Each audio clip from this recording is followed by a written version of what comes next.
السلام علیکم، فرمائیے بھائی کیا بات ہے؟ وعلیکم السلام جی شیخ. کر رہے ہیں بھائی؟ جی میں بیلجیم سے بات کر رہا ہوں. جی جناب. تو جی اللہ تعالیٰ کا بہت شکر ہے. آپ کیسے ہیں سر؟ مولا کا کرم. جی حکم کریں. جی بات کچھ یوں کہ جو خلافت اور امامت جو کہ عمری مذہب میں ہے، جو مطلب کہ نان شیعہ مذہب میں ہے، جی اس میں جب ان سے بات کی جاتی ہے تو وہ کہتے ہیں کہ بھائی یہ جو خلافت اور امامت کا جو تصور بنایا ہے نا، یہ بنا نہ تو رسول اللہ نے بنایا نہ اللہ نے بنایا، یہ بنایا علماء نے خود. تو اس میں اگر ہم، کیونکہ وہ شیعہ والا تو نہیں مانتے نا کہ یہ منصوص من اللہ ہے، تو وہ کہتے کہ یہ چونکہ بنایا علماء نے ہے تو اس پہ ہم عمل کریں یا نہ کریں ڈزنٹ میٹر. ہم تو مطلب کہ جو کنڈیشنز ہوں گی اس کے حساب سے کسی کو بھی خلیفہ بنا لیں گے.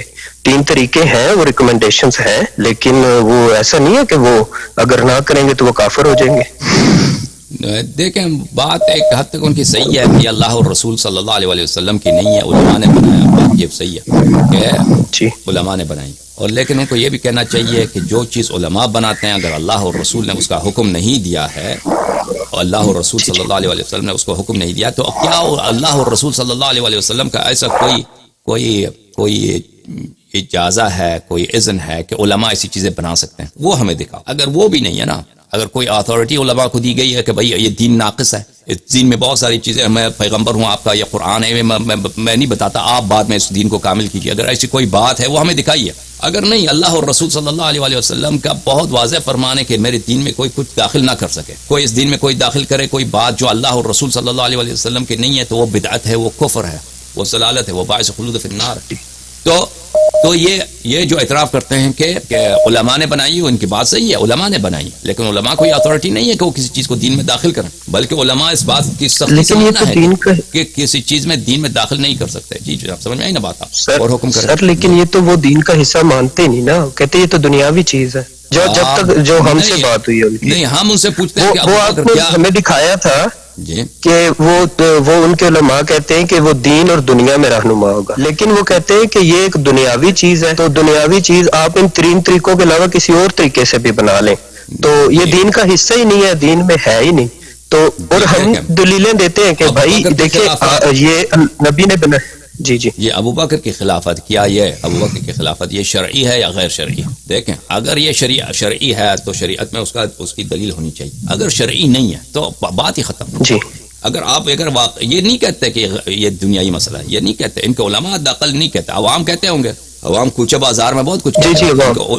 ہاں علماء ان کے کبھی نہیں کہتے کہ ابو بکر کی خلافت جو ہے صرف دنیاوی خلافت ہے، نہیں، وہ کہتے ہیں واقعی یہ خلیفۃ الرسول صلی اللہ علیہ وسلم ہے، یہ واقعا رسول اللہ صلی اللہ علیہ وسلم کے جانشین ہیں. اور امامت کی وہ جو تعریف کرتے ہیں، خلیفہ کی تعریف کرتے ہیں کہ ریاست الدین والدنیا، اور دین کا بھی ریاست ہے اور دنیا کا بھی ریاست ہے. ریاست سے مراد یعنی رہبری، رہنما. خلیفہ جو ہوتا ہے وہ دین کا بھی رہنما ہوتا ہے، دین کا بھی رہنما ہوتا ہے، دنیا کا بھی رہنما ہوتا ہے، نیابتاً عن نبی صلی اللہ علیہ وسلم کے نائب کی حیثیت. تو اگر یہ کہتے ہیں بھائی کوئی ایسا مل گیا آپ کو مخالف، کوئی مل گیا کہ کہتے ہیں ٹھیک ہے ابو بکر کی خلافت، عمر کی خلافت یہ بالکل ایک دنیاوی بادشاہت ہے، دنیاوی امر ہے، اس کا دین سے کوئی، ہم تو بھی تو کہتے ہیں نا، ہاں بالکل یہ شیعہ عقیدہ ہے کہ بالکل ایک دنیاوی بات ہے، لوگوں نے بنایا، اللہ اور رسول صلی اللہ علیہ وسلم کا کوئی حکم ہی نہیں ہے. جو اصلی خلافت ہے، جانشینی، وہ امیر المومنین علیہ السلام کی ہے، بات ختم. اگر کوئی ایسا کہے تو یہ تو بہت اچھی بات ہے، ہم اس کو مانتے ہیں سر آنکھوں پر. اور جناب سر دیکھیں جو کہ ہم دیکھیں جو بات کی جاتی ہے، اب عام بندے کو سمجھایا جاتا ہے تو اسے ہم کہتے ہیں کہ دیکھیں جو نبی نے مقرر کی ہے خلافت منصوص من اللہ وہ ہے، مطلب مین تو یہی ہے نا کہ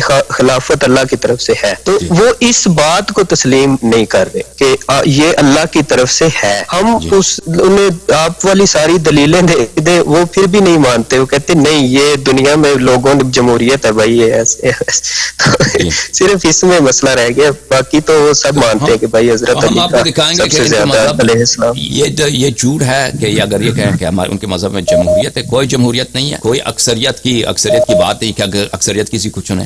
جمہوریت میں تو یہ ہے کہ اکثریت کسی کو چنے تو وہ تو آپ نے دکھایا تھا وہ تو ہاں، تو اس سے مزید ہم دکھائیں گے، ہاں مزید دکھائیں گے کہ اس کے یہ ایک جھوٹ ہے جو انہوں نے مشہور کر دیا ہے کہ ان کے مذہب میں جمہوریت ہے. جمہوریت کوئی نہیں ایسی بات. ایک آدمی بھی دوسرے سے بیعت کرے تو وہ خلیفہ بن جاتا ہے. پہلی بات تو یہ ہے. دوسری بات یہ کہ ہم ان کو کیسے سمجھائیں بھائی؟ دیکھیں یہ ہدایت دینا یہ آسان نہیں ہے.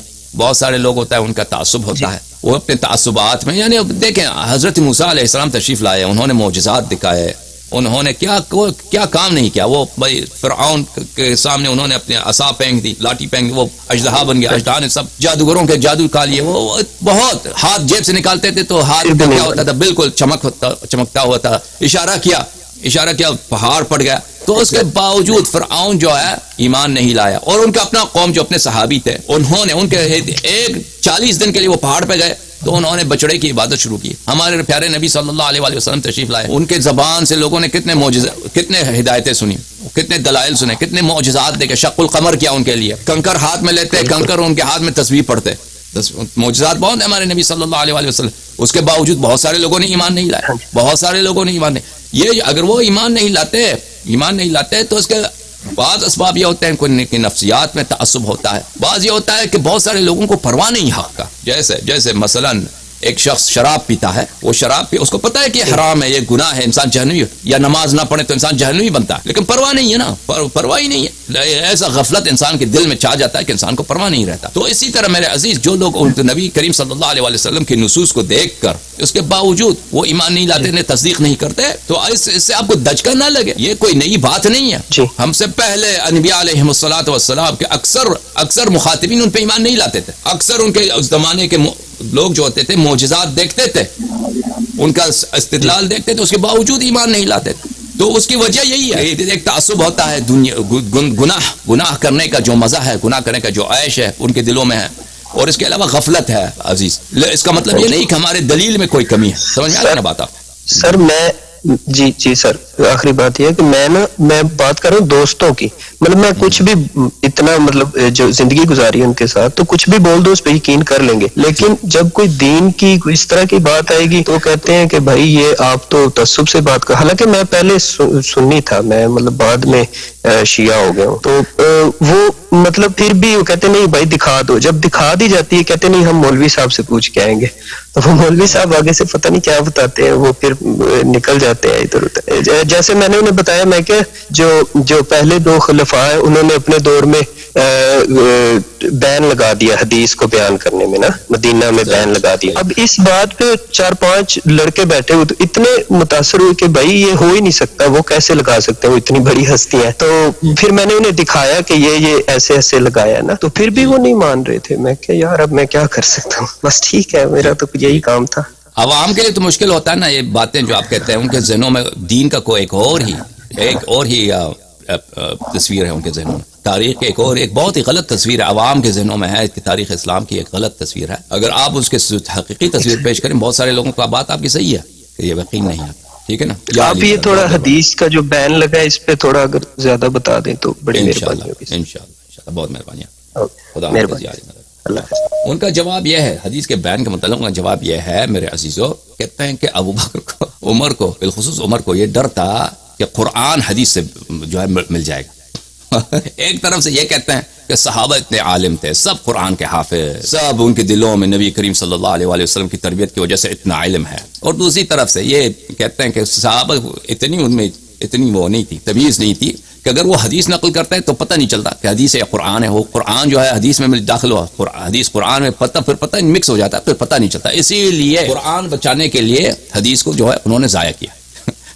حالانکہ عزیزو آپ سب کو پتہ ہے کہ قرآن کا اسلوب ہی کچھ اور ہے، قرآن کا نور ہی کچھ اور ہے. قرآن اعجاز ہے.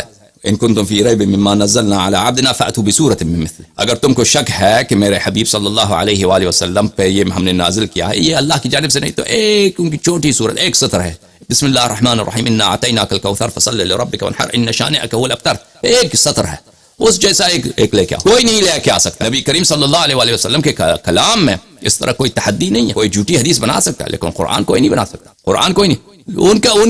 ان کا جو استدلال ہے ان کے علماء کا، جی ہاں عمر صاحب کو ڈر لگ گیا کہ یہ قرآن جو ہے نا مکس نہ ہو جائے حدیث سے، پھر پتہ نہیں چلے گا. پھر پتہ نہیں چلے گا کہ حدیث جو ہے قرآن میں داخل ہوا، پھر قرآن جو ہے وہ کیا ہو جائے گا، ناخالص ہو جائے گا. قرآن بچانے کے لیے وہ کہتے ہیں کہ حدیث ہی سنت ہی بیان ہو جائے. تو یہ بات ہے بہت ہی بچے گانا بات ہے. اصل ان کی غرض سیاسی تھی بھائی عزیزو، کہ سیاسی غرض یہ تھی کہ کہ ایک تو احادیث میں رسول پاک صلی اللہ علیہ وآلہ وسلم نے اتنا زیادہ اتنا صریح اہل بیت علیہم الصلوۃ والسلام کی خلافت کا ذکر کیا تھا، امیر المؤمنین علیہ الصلوۃ والسلام کی امامت کا ذکر کیا تھا، تو ان کی سیاست کے لیے وہ نقصان دہ تھے. ایک بات. دوسری بات جو اس سے بڑھ کر ہے میرے عزیزوں، بڑھ کر ہے، حقیقت یہ ہے کہ ان کو اب دوسری جب جو بڑا ہے زیادہ حساس ہے، اس کو بیان کرنا میں ابھی اس کا وقت نہیں ہے، کبھی اور بیان کریں گے انشاءاللہ تبارک. ابھی ہم آپ کے خدمت میں حاضر ہیں عزیزو. اللہم صل علی محمد وعلی محمد وعجل فرجهم الشریف.